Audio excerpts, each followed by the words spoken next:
Can Derek Lewis make a comeback? We're going to find out this Saturday night as he's set to take on Sergey Spivak. Also, breaking news just announced yesterday. You got Adesanya and Pereira set to rematch part 2 at UFC 287. So that begs the question, are you tired of all these UFC rematches? We'll get into these topics and more next. Broadcasting live from an undisclosed location. This is The Community MMA with your host, Chris Cross.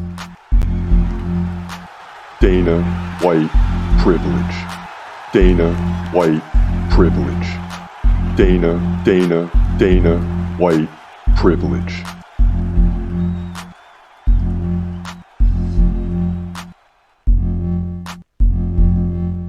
What up? This your boy Chris Cross checking in. This is The Community MMA. So, a lot of things coming up. I'm not mistaken. I think we got like 10 weeks straight of UFC. Maybe there's a break in there that I missed at some point, but we got the week off this week, right? But now we're heading into next Saturday, Derek Lewis versus Sergey Spivak, and the prelims don't even begin until 10 p.m. Eastern, which is pretty freaking wild, if you ask me. The main card starts at 1 a.m. Even if you're on the West Coast, that's 10 o'clock at night. So that's like a pay-per-view event that we're used to. But it'll cater more to the West Coast. There's a card that's supposed to be in Japan, if I'm not mistaken. Okay, fact check me on this stuff. So, but if I'm not mistaken, it was supposed to be in Japan. But now it'll be in Vegas at the UFC's little center where they host things. Right? So can Derek Lewis make a comeback? That's one of the topics of discussion. But first and foremost, are you tired of UFC rematches? I mean, all these rematches, right? So now we got Adesanya versus Pereira. You got Leon Edwards versus Kamaru Usman. I mean, so it's just rematch after rematch. And if you're like me, and I use Hamza Chimaev, but if you're like me and you're a fan of anybody, I mean, Shavkat Rakhmonov, guys that you think can rise up and start beating people, much like a Yuri Prochazka or a Charles Oliveira have done. And imagine those guys, which had openings to a title, right? In terms of Oliveira, he got the vacant belt. In terms of Yuri, he moved up and got to fight Glover. So they got to take over the division. But imagine if you hold those two fighters back, like you're holding back Shavkat Rakhmonov and Hamza Chimaev and whoever else you may be a fan of. It's just constant rematches. And personally, I'm getting tired of it. But at the same, and then it's like it makes you feel like the UFC doesn't think they have any other superstars that should get opportunities. Well, look what happened when they gave the opportunity to Jamal Hill. He captured it. There's guys that can beat these champions. Maybe not Islam Makhachev or Volkanovski in the featherweight, but there's guys out there that can beat these champions. They just need to be given opportunities. And these rematches are bad for the sport. It's not that they can't happen, but they shouldn't happen immediately. Like someone else should get a title shot right now against both Leon Edwards and Alex Pereira, aka Stonehands, Potan. But at the same time, you got to give these guys not rematches, but you got to give these other guys shots. And then if both the champion and in this case Adesanya, the challenger, both win, then we set up a rematch. But it shouldn't be automatic. It shouldn't be automatic. I don't care how long you were the champion. If you get finished, it shouldn't be a rematch. The only time there should be a rematch is when there's like a split decision or a very close decision, 48-47. Now people are interested in the rematch. Not so much when a guy gets finished. And I'm not going to come here and say that both Adesanya and Usman can't recapture the belt, because they could. And then if that happens, it'll make these rematches live on even longer. So if the only way rematches are going away is if the former champions keep losing. Well, Nunes won, right? Usman could very likely win. Adesanya could win. So, it is what it is. And Adesanya can easily win if he puts the pressure on. You know, I mean, it was pretty much even. He was ahead, at least in significant strikes, until the flurry at the end. And then Pereira led 90, 95, 91. Or something like that, 89, 95, but it was pretty close in the numbers. When you look at it coming in, right, activity favors Pereira. Both guys good takedown defense. Neither guy is really trying to get takedowns. So Adesanya has got to pick up the pace. Even if he's out of his comfort zone, he's got to pick up the pace. He's got to get his cardio even better. And he has great cardio. But he's got to be ready to land 150 to 200 significant strikes in a fight to win. That's just what I'm telling you. That's just what it is. Now we got a lot going on, especially via the do list, right? So just taking a look at what's coming up. Of course, we know we got Derek Lewis, Sergey Spivak this week. We're getting into those predictions in a moment, but you look at the do list, you got Islam Makhachev versus Alexander Volkanovski, right? 2 versus 6. You got John Jones, number 3, taking on number 20, Cyril Gane. Then you got Adesanya, number 10, still hanging in there because he could recapture the belt and he's still one of my dudes. And even though he's one of my dudes, I'm telling you, there shouldn't be a rematch. Keeping it real. Number 11, Shavkat Rakhmonov has a big fight against Jeff Neal. I think it's Jeff Neal anyway. Then you got Leon Edwards, obviously fighting Usman. He's number 12 on our dude list. Raul Rosas Jr. is back. You got Marlon Vera getting ready to fight Sandhagen. So you got about 9 different guys at the top 20 that are all set to fight, which is exciting. Which is really exciting. Make no mistake about it. Now, as we move forward, we got to get into fight week this week. Derek Lewis, Sergey Spivak, Da Un Jung, Devin Clark, set to go down in a co-main event. And a late start on this one again, 10 a.m. prelims, 1 a.m. main card. But let's get into first the co-main event featuring Da Un Jung. Check out this prediction. We'll be right back.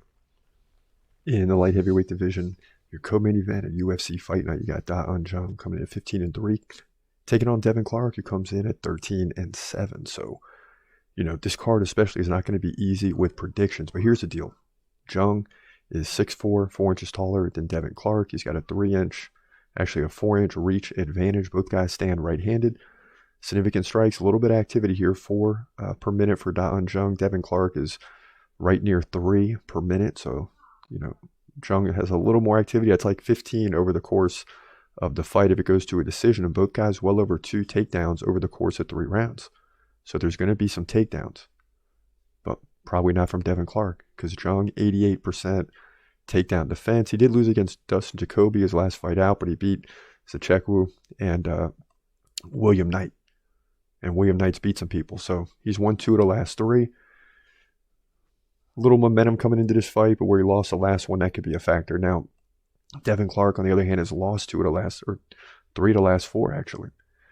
And he has got a weak takedown defense at 55%. He's lost to Azamat Murzakanov, Ian Kudalaba, and Anthony Smith, but he beat William Knight, just like his opponent, by 3rd round KO. And as I flip back, it was Jung winning the fight by decision. So keep that in mind. You know, Devin Clark does have the power to finish his opponent, but Jung is more precision work and good at getting decisions, you know, if he can't get the finish. So with that being said, I like Jung to win the fight. Just because, again, more precision, he's going to land more significant strikes. He's likely to land more takedowns. He can control the fight, keep himself out of trouble. And as long as Clark, much like Derek Lewis in the fight after this, as long as these guys don't get finishes, their opponent is going to win. So I like Jung to win this fight. In my opinion, to move to 16-3, likely by decision, where it's only 3 rounds. Light heavyweight division, UFC Fight Night. What's up? This is your boy Chris Cross. Thanks. All right, welcome back. Yeah, so we like him to get the job done. And it's just up and down this card, I'm going to tell you now, as we'll start rolling out more predictions over the next few days. Trickle them out, you know. But as I'm getting the predictions done, a lot of fights in this card are very tough to predict. The Derek Lewis card and UFC 284. So We're 18-8 right now, but by the time we get to this fight, who knows what we'll be? Because there's going to be a lot of tough fights up and down this card to choose from. And this is one of them. Make no mistake about it. And it really could go either way, but Da Un Jung, that's the guy. Hopefully pulls this thing out. Now, in the next fight, the main event, Derek Lewis versus Sergey Spivak, and that's why I said, can Derek Lewis make a comeback? That's going to be the question here in this fight. If he loses this, he's in severe trouble of that happening. So can he get the job done? Here we go. In the heavyweight division at UFC Fight Night, you got Derek Lewis taking on Sergey Spivak. This is your headliner at UFC Fight Night. I mean, Spivak 15-3, Lewis 26-10. Both guys are 6'3". Derek Lewis 1-inch reach advantage. They're going to weigh, roughly 10 pounds difference, where Derek Lewis is hovering around 265, Spivak around 255. Now, Spivak has an advantage in activity, significant strikes per minute. He's outstriking him by like 1 per minute or 15 over the fight, and definitely has an advantage in takedowns, where he lands well over 1 per round. Derek Lewis, not great takedown defense at 55%. So as we dig a little bit further, Derek Lewis has been struggling a little bit as of late, but he's had some good competition in Tai Tuivasa, Sergey Pavlovich, who is a rising fighter, and Cyril Gane all beat him in 3 of the last 4. He did get a win over Chris Daukaus by first round KO. Now, Spivak, on the other hand, 70% takedown defense. He's won 5 of the last 6 against guys like Augusto Sakai, Greg Hardy. Where's Greg Hardy been? Alexei Oleinik, Jared Vanderay, Carlos Felipe. But he did lose to Tom Aspinall by KO, and Tom Aspinall is a worthy opponent. So this fight comes down to whether you think Derek Lewis is going to get the big finish, or Sergey Spivak is going to break him down over time. And I'll tell you, it could go either way. It's really taking a chance one way or the other, because the Black Beast can land, aka Derek Lewis can land the finish at any time. So it's always tough predicting against him. But I think Sergey Spivak is obviously the better fighter. More activity, more takedowns, weak takedown defense from Derek Lewis. So the odds tell me that they should be with Sergey Spivak to win this fight one way or the other. And that's my opinion as well, and my prediction, that he wins. Probably not decision. Maybe he'll finish him at some point, but at worst by decision to move to 16-3. Heavyweight division, UFC Fight Night. Yeah, so can Derek Lewis get the knockout? That's what this really comes down to. He's got to get the finish. And I'm here to say that's not going to happen. So I think, Derek Lewis goes down here. Now let's continue forward, jumping into the Q&A.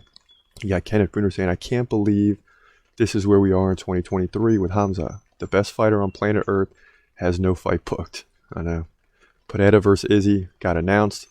So the middleweight belt is tied up. And so is the welterweight belt. It's tied up, man, until probably December. G Coffee 223 says Volk is going down whenever Islam wants. Yeah, I mean, I know. It's just he's shorter and lower to the ground and can defend takedowns. So we'll see. It's going to be interesting. I can't wait to see that fight here in about 2 weeks now. Kenneth Bruner's back saying Dana just announced that Pereira versus Izzy is official for beginning of April. They just nailed, or they just shut it down for a Hamza title anytime soon. So Bruner's upset about that. I mean, listen, I'm 100% with you too. Reem Keep It Real Raw says, he tapped, oh no. Talking about the Charles Oliveira reaction when he went down to Islam. Yeah, I was upset on that one. And then we got a little positivity in the house. Paris saying congratulations on episode 600. Yeah, I mean, it's crazy. We've been doing this for a while and learning more every day. Always more to learn. Kansas Claw says, keep the grind up, dude. Appreciate the content. And when I see these, I'm like, well, I'm not used to this. I'm used to getting slammed for the predictions. We could be 18-8, but we're going to take a much harder hit on the 8 that we lost. That's just how it works in this biz. But we'll keep grinding forward. Make no mistake about it. Another solid episode here on the Community MMA. So, are you tired of all these UFC rematches? Hit me with a comment on that. And, What are they going to do to make changes? We got to get away. We got to get away from all these rematches. For now, it's your boy Chris Cross. I hope you have a great day and God bless. Peace. What's up? This is your boy Chris Cross. Thanks for watching. Do me a favor, hit the subscribe button in one of the links below. Then click on one of them clips up above and enjoy yourself.